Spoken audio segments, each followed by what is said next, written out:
Go time. Conquer the Gauntlet Pro and Mud Run Guide contributor Evan Prepares here. We're at Modus Ninjas Gym in Kansas City, specifically Lee Summit, Missouri. We're going to be showing a lot of the obstacles here. They've got a lot of awesome stuff here. And also we're going to be sharing a bunch of tips and techniques. So if you're not from Kansas City, you're going to want to stick with us because you can use the same tips and techniques at Ninja Gyms or OCR gyms nationwide. Joining me, I got Donovan, the Classy Ninja, 6-time American Ninja Warrior veteran and finalist, National Vegas finalist. Yes. I have Trish, National Ninja League World Qualifier, and Jenny Overstreet, newest addition to the Conquer the Gauntlet Pro team. So let's start it off. We're going to start off with the floating doors, an obstacle you may have seen at Indian Mud Run, North American OCR Championships, or OCR World Championships. So Donovan, give us some of your techniques and tips here. So on the floating doors, boards, I would like to start off with getting your hands on the rings, just matching on each one. And the foot placement is key on here, so make sure your feet are secure before you start to move your hands or anything. And if you can do this, you should make it all the way through any obstacle similar to this on the course. Just making sure you stay tight, lock those arms off, and get 2 hands on the ring, and safely come into the dismount. So in addition to that, we're going to cover some more ninja type obstacles. So we actually got Jenny Overstreet over here, going to demonstrate the jumping spider. Alright, with jumping spider, you want to go from the trampoline to transition to the wall and press out with your hands and your feet applying pressure. And you want to shift that pressure from your hands to your feet as you move down the wall.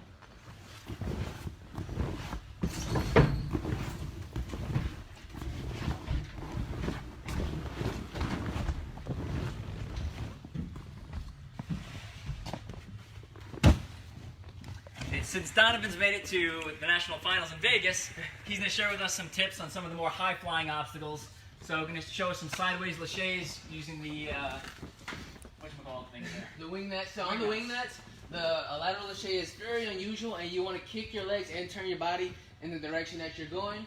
Release the previous wing nut and catch the next one. There we go. So I'm turning my body and I'm kicking in the direction that I want to go. And once I'm ready, I'm going to release the previous one. Grab the next one. That's it! And you can see when he does that obstacle, he really commits. He goes for it, a lot of confidence. That's really going to help you on a lot of those obstacles, especially ones where you have to completely let go of the bar. We're going to take it back down a couple notches, go to something a little bit easier, something you actually see at OCRs, sideways monkey bars. This one's a little bit harder because it's on an unstable platform there. So Jenny, what do you got? So you want to turn sideways on this. I find that's the easiest way to do it. Grab and use some momentum and work your way up that ladder. You can match hands if you need to, or go one at a time, either way. I actually find it easier sometimes to actually, if you have the strength and the arm reach, to actually skip some bars. A couple less movements makes it a little bit easier. Now in Modus Ninja's gym, they have a lot of atomic climbing holds hanging from a lot of the rig structure here. But one of the things we're going to go over is bungees. Now bungees, we've seen them at Conquer the Gauntlet, even Tough Mudder had them in their hanging tough obstacle at one point. So Tricia, give us some techniques on preparing crossing bungees. So whenever you're a beginner, number one, you don't want to grab above the knot. You want to grab as high as you can in the middle, but try to stay away from the bottom. So what I would do is start with a match grip, just like you did on the ladder over there. And then whenever you go, you want to keep a lock off. So keep your arms bent at an L angle. And then as you go, you want to try to keep those knees up. That way you are not holding all of your body weight until you get to the very end. So some good tips there. Like Tricia said, you want to avoid the bottom. When you grab the bottom, it's going to stretch more because there's more bungee above you, right? So good tips there. Another obstacle we've seen at some of the Conquer the Gauntlet races is the floating boards, which the first time they introduced them decimated the field pretty good. So Donovan, what do you got for us? How do we cross these floating boards with ease? So on some of the floating boards, they may be unstable, so if you happen to grab one side before you grab the other, it'll tilt. So I recommend that you grab them at the same time, and while you're traversing down, that you're locking your arms off, but when you get to the end and you're trying to rest and build up a swing, go with straight arms. That's going to save a lot of energy. And also notice my thumbs, they're not underneath the board, so you want to keep them on the side, and when you're ready to get to the next one, that's when you bring your arms again, and once you're going down, that's when you engage the lock off, and when you're going to dismount, straight arms, and then release. So Donovan showed some of those Laches type movements on the floating boards, but let's say you're not at that level yet, and you're just going to want to do regular bars. Now, we haven't really seen many obstacle course races with straight up Laches in it, but it is something you want in your kit bag, right? Because you never know when an obstacle course race is going to introduce it as one of their obstacles. And then on top of that, sometimes on a rig, you can actually skip holds if you know how to Laches. So Trish, what do you got on how to prepare? So to start a Laches, you have to generate a swing. So we want to bend in the back and then kick our legs in the front to generate that big swing. Then you want to focus on the regrip. So notice in my backswing that my hands are shifting. Once you feel comfortable, you're going to release. Keep those hips up. Catch with the bent arms. That way you're not holding all of your weight again. So you can see Modus Ninja Gym. They got a lot of great stuff here. We got warped walls. We got treadmills over there. As you can see, the giant rig structure, which you've seen in the background of some of this stuff. A lot of versatility here that you can change out depending on your skill level and your difficulty, you know, how hard you want to make it.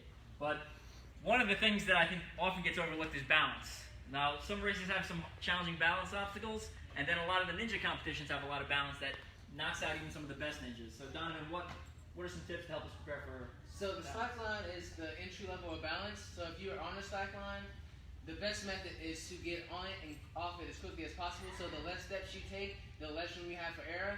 There's nothing wrong with going slow. If you don't feel like going a full ascent at the obstacle, you don't have to. You can go 1 foot at a time. And you want to keep your arms out and your leg out to counterbalance your movements. So if you don't want to run across, you can just take your time. There's nothing wrong with it. And then on some other obstacles where you want to run, and more steps are a casualty. If you take more steps, it's dangerous.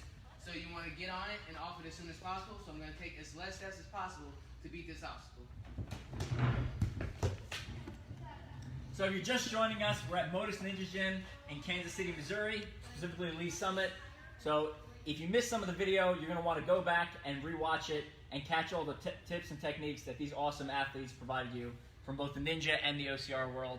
But let's say I live in Kansas City, I'm from the area, or I'm passing through and I want to come to Modus Ninjas and do some training. Yeah. You know, do you have day passes, punch passes, yearly passes? You know, Yep. what's here at the gym? So we have monthly passes. They are unlimited for open gym.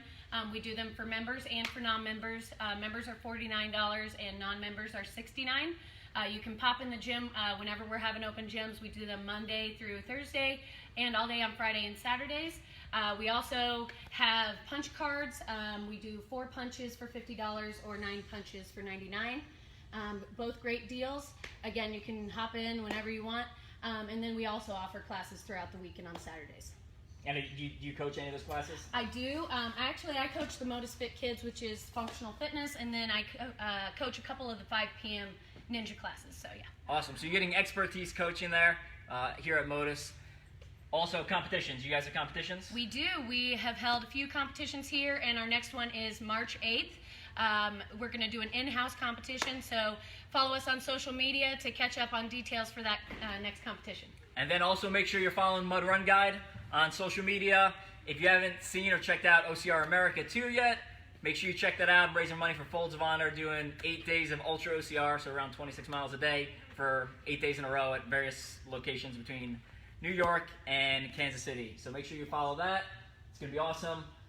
Concludes here in Kansas City at KC Timber Challenge. All right, I think that's about it. Again, come check out Modus Ninja Gym. It's a good time.